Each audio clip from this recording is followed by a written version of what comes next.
बहुत समय पहले पहाड़ों के बीच एक खूबसूरत बस्ती बसी हुई थी। उस बस्ती का नाम नूराबाद था। चारों तरफ हरियाली, मीठे पानी के झरने, लहलहाते खेत और खुशहाल लोग। ऐसा लगता था जैसे जन्नत का एक छोटा सा टुकड़ा धरती पर उतर आया हो। ये सब कुछ अल्लाह ताला की खास रहमत थी। उस बस्ती के लोग मेहनती भी थे और शुरू शुरू में अल्लाह का शुक्र भी अदा करते थे। हर फसल के बाद, हर खुशी के मौके पर वे सजदे में झुक जाते और कहते, ये सब हमारे रब की मेहरबानी है। लेकिन वक्त हमेशा एक जैसा नहीं रहता। धीरे धीरे बस्ती के लोग अपनी खुशहाली पर इतराने लगे। उन्होंने सोचना शुरू कर दिया कि ये सब उनकी अपनी मेहनत का नतीजा है। उन्होंने कहना शुरू कर दिया, हम सबसे ताकतवर हैं, हम सबसे अमीर हैं, हमें किसी की जरूरत नहीं। अल्लाह ताला ने उन्हें समझाने के लिए अपने नेक बंदे भेजे। एक बुजुर्ग दरवेश बस्ती में आया।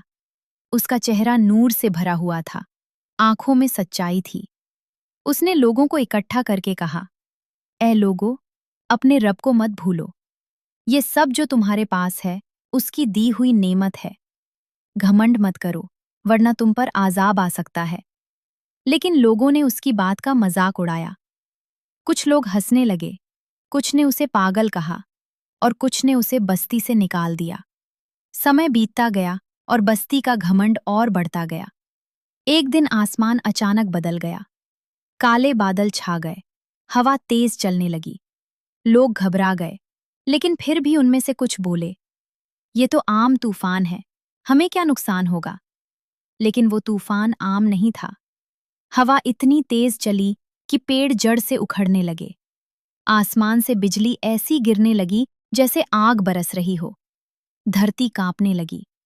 लोग इधर उधर भागने लगे, चिल्लाने लगे, हमें बचाओ, हमें बचाओ। लेकिन अब बहुत देर हो चुकी थी। अल्लाह ताला का अजाब आ चुका था। पूरा इलाका हिल उठा। घर गिरने लगे, रास्ते टूट गए और देखते ही देखते पूरी बस्ती तबाह हो गई। जो लोग कल तक अपने घमंड में चूर थे, आज मिट्टी में मिल चुके थे। कुछ ही घंटों में नूराबाद, जो कभी खुशहाली की मिसाल था, अब खामोशी और खंडहरों का ढेर बन गया। कुछ दिन बाद पास के गांव के लोग वहां पहुंचे। उन्होंने सिर्फ टूटी दीवारें, बिखरे घर और सन्नाटा देखा। उन्हें समझ आ गया कि ये किसी बड़े गुनाह का अंजाम है।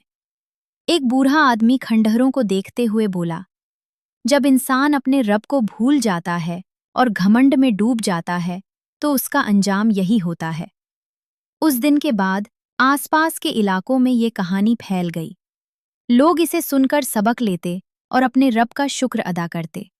सीख: अल्लाह ताला की दी हुई नेमतों पर कभी घमंड नहीं करना चाहिए। हमेशा शुक्र अदा करना चाहिए, क्योंकि जब इंसान घमंड करता है तो उसकी बर्बादी तय हो